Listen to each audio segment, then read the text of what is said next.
Good evening and welcome to Tucker Carlson Tonight. In retrospect, it's remarkable just how dishonest, how thoroughly and intentionally dishonest the media coverage of the Kyle Rittenhouse story turned out to be. All of it was a lie. Rittenhouse was not a white supremacist. He was never in a militia. He never crossed state lines with a firearm. The protest in Kenosha was not peaceful. It was a riot, chaotic and violent. Many of the rioters, by the way, carried guns. Rittenhouse was hardly alone. Rittenhouse didn't go to Kenosha looking for trouble. His father lived there. Rittenhouse himself worked as a lifeguard in Kenosha. On August 25th of last summer, Rittenhouse went downtown to stand guard over a car lot. Here's the context. The night before, police in Kenosha had done nothing as the mob burned businesses, including another car lot, all the way to the ground. So the business owner needed Kyle Rittenhouse's help. He was looking to a 17-year-old for help, if that gives you some perspective on how bad things were, and he asked for it. As Rittenhouse stood there, rioters threatened his life. Then they attempted to kill him. In the end, Rittenhouse shot 3 attackers as he tried to run to the safety of the police. A number of media outlets claimed the men Rittenhouse shot were black. In fact, all 3 were white, and all 3 had serious criminal records. We could go on. Again, the media coverage was, from beginning to end, a tapestry of lies. If you watched the trial last week, you know that. But what about Kyle Rittenhouse himself? What is he like? Apart from his testimony in court, few Americans have ever heard his voice. Over the next hour, we're going to let Kyle Rittenhouse speak for himself. You can make up your own mind what you think. But before we start, one observation, which you can't resist making. It's hard to ignore the yawning class divide between Kyle Rittenhouse and his many critics in the media. Rittenhouse comes from the least privileged sector of our society. During high school, he worked as a janitor and a fry cook to help support his family. Last year, he got into college at Arizona State, and he's very proud of it. In the world Kyle Rittenhouse grew up in, it is not a given that kids go to college. It's not even close. During the course of our long conversation, Kyle Rittenhouse struck us as bright, decent, sincere, dutiful, and hardworking. Exactly the kind of person you'd want many more of in your country. He's not especially political. He never wanted to be the symbol of anything. Kyle Rittenhouse just wanted to keep violent lunatics from setting fire to cars. In the America he grew up in, that was considered virtuous. So if Rittenhouse seems a little bewildered at points during our interview, thinking back over the last year and what happened to him, that's probably why. A lot of the things he assumed were true about this country turned out not to be true at all. So in that way, he speaks for many of us. Here's Kyle Rittenhouse. So tell me, Kyle, how you wound up in Kenosha that day. Well, it actually started on August 24th. I was working my job as a lifeguard at the Recplex in Kenosha County, and then the riots were still going on and a curfew was implied. So I went to Dominic Black's house and I stayed the night over there and saw the videos of the riots and the arson going on. What'd you think of it? It was upsetting because Kenosha is my community. And I just was upset seeing my community up in flames. Yeah, I bet you were. So you're at your friend's house that night. You've come back from working as a lifeguard. Yes. And then you decide to go in. First, you're cleaning up graffiti, correct? Yes. So I say the night August 24th. We wake up in the morning and we're talking. We're like, let's go help our community. Let's go see what we can do. And we ended up at Ruther Central High School where we were cleaning graffiti for a couple hours. And then we met with the owners of CarSource and we offered to protect their business from fires, making sure the rest of their other 2 properties didn't get burned down like they did the night prior. And they agreed. We came back. We went back to Dominic's house and hung out there for a little bit, and then we went to CarSource to help protect the property and make sure it didn't set on fire again. So you get there. What do you see?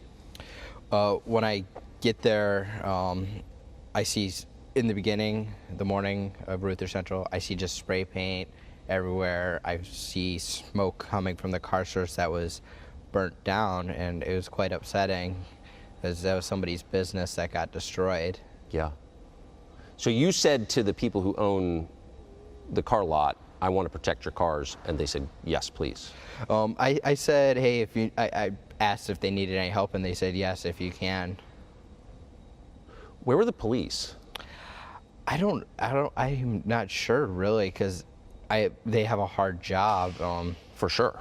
but I didn't really think they got the support they needed. The National Guard should have been called August 23rd, but the city of Kenosha failed the community. The governor, Tony Evers, failed the community, and there should have been a lot more resources to help with that. That's for sure. So you've been criticized for carrying a firearm into the scene, but it's obvious from the tape that a lot of people, you were not the only one with a firearm. There were rioters with firearms. Was that obvious to you? Yes. So you saw other people with guns? I did. There was a lot of people there were rioters with firearms. I remember one very distinctly. Joshua Zeminski was walking around with a pistol in his hand all that night with Joseph Rosenbaum. Where did you first see Rosenbaum? The first time I saw Rosenbaum was the first time he threatened to kill me. It was at the corner of the Car Source lot that I was at primarily that night, and I was asking people if they needed medical, and he came up to me and Ryan Balch, and he said, "If I catch any of you MFers alone, I'm going to effing kill you." Had you ever seen him before? I have not. So you'd never seen this guy. He walks up and threatens to kill you out of nowhere. Yes. It was quite shocking. I was like, why would somebody threaten to kill me? I'm just asking if people need help on both sides. I was there just to help anybody that needed, and shockingly, the only people I helped that night were rioters. What kind of sense did you get from Rosenbaum? I mean, that sounds deranged. When he threatened to kill me, I was like, what the heck just happened? Nobody's ever threatened to kill me up until that point. And I was like, that's not something you say to somebody. How long after that was it that he tried to grab your rifle? It was about an hour and a half later. And then there was actually a second time he said to the group, he said, this is the second time he threatened to kill everybody. He said, I'm gonna effing kill you. I'm gonna cut your hearts out, you effing N-words. Cut your hearts out? Yes. Did any of the rioters try and calm him down or stop him? What I noticed is the rioters were trying to, they were disassociating with him because he was spewing the N-word around, and they just didn't seem to want to have anything to deal with him, the rioters. Yeah. So he comes, he tries to grab your rifle, he gets shot. You decide at that point, unless I'm misremembering, you want to go turn yourself into the police. Yes. After I shoot Mr. Rosenbaum, he tried to grab my gun. I was running away. There was a gunshot behind me. After I shoot him, I run around the car because I was going to go render first aid to him. I wasn't able to because then there was a mob forming and calling for my execution to get him and kill him. And that's when I try to run to the police line and get to the police. And then I am attacked again. By the guy who kicked you? By Jump Kick Man, yes. Whose identity we didn't know. It turns out the prosecution knew it and hid it.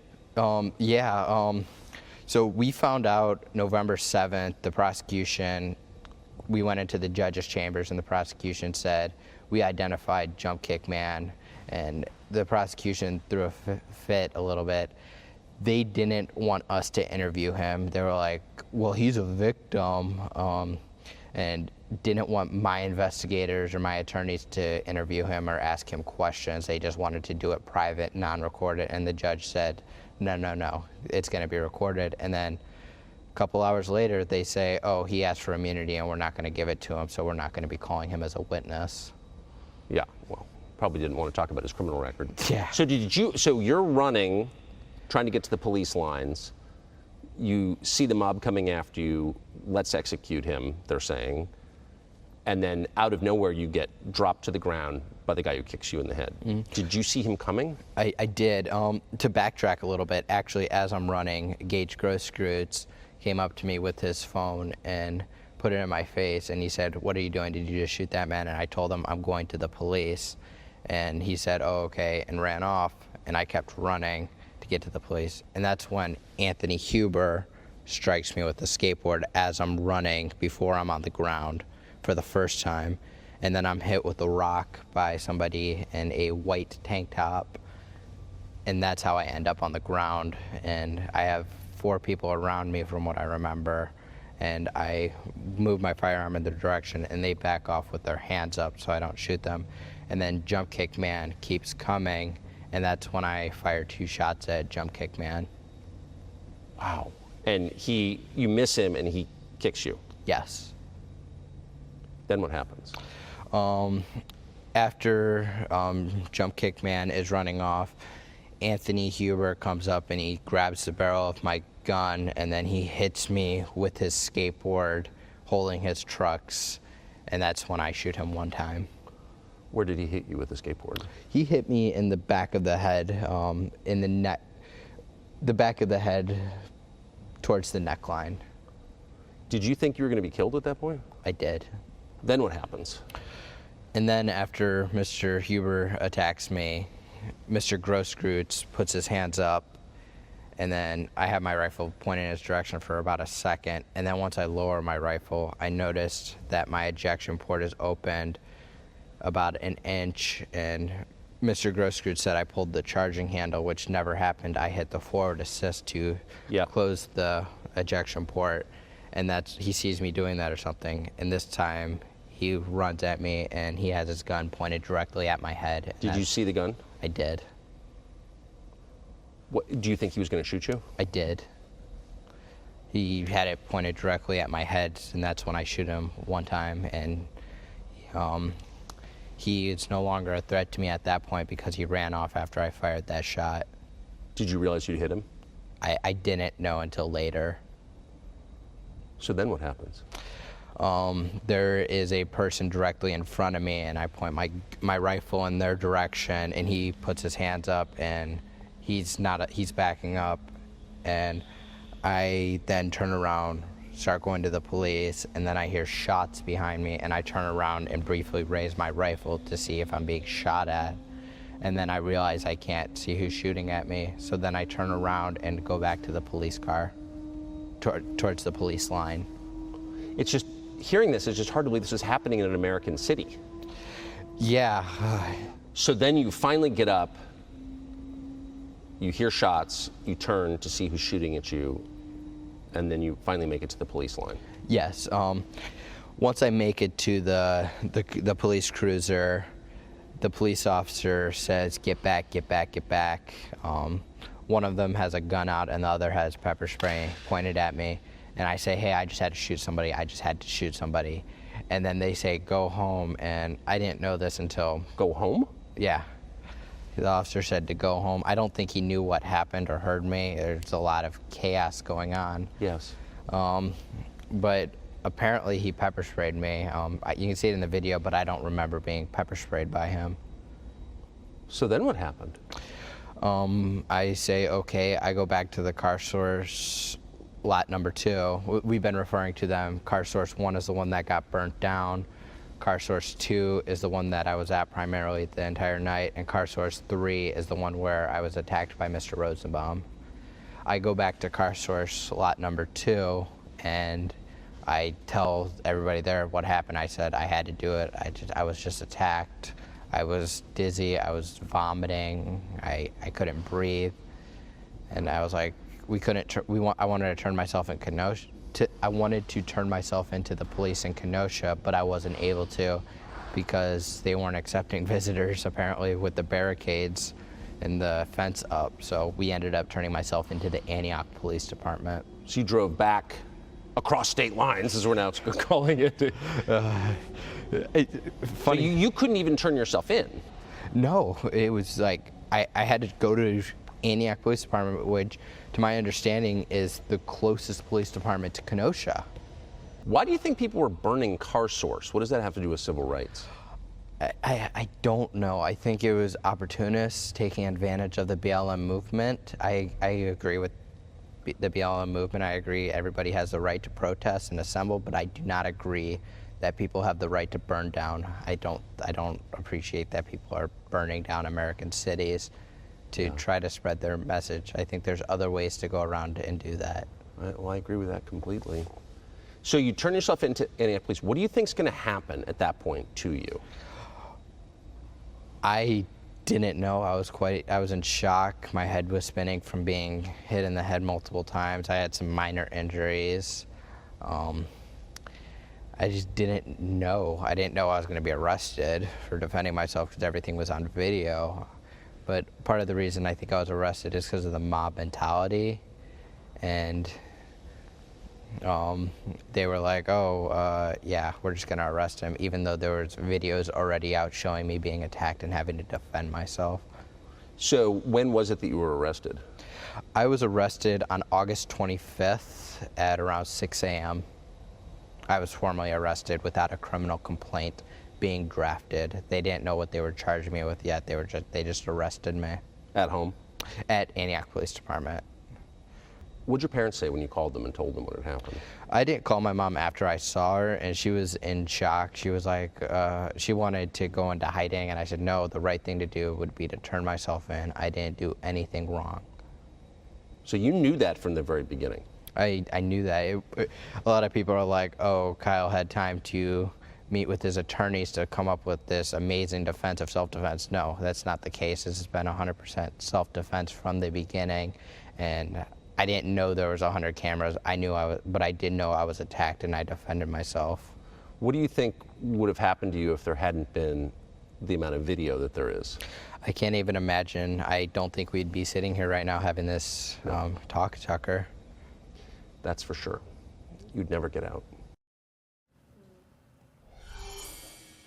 Rittenhouse knows perfectly well the only reason he's free is because he can prove what actually happened thanks to those videos, but it didn't prevent him from going to jail anyway. He did for a longer period than most people understand. During that time, he picked up a couple of attorneys who said they would help him. In his view, they badly abused him and his family and their trust. I'll tell you a lot about that in just a minute, and about the prosecutors. Also, a quick programming note, we had cameras behind the scenes throughout much of this case. Our Tucker Carlson Originals documentary called The Trial of Kyle premieres in December. Hey, Sean Hannity here. Hey, click here to subscribe to Fox News YouTube page and catch our hottest interviews and most compelling analysis. You will not get it anywhere else.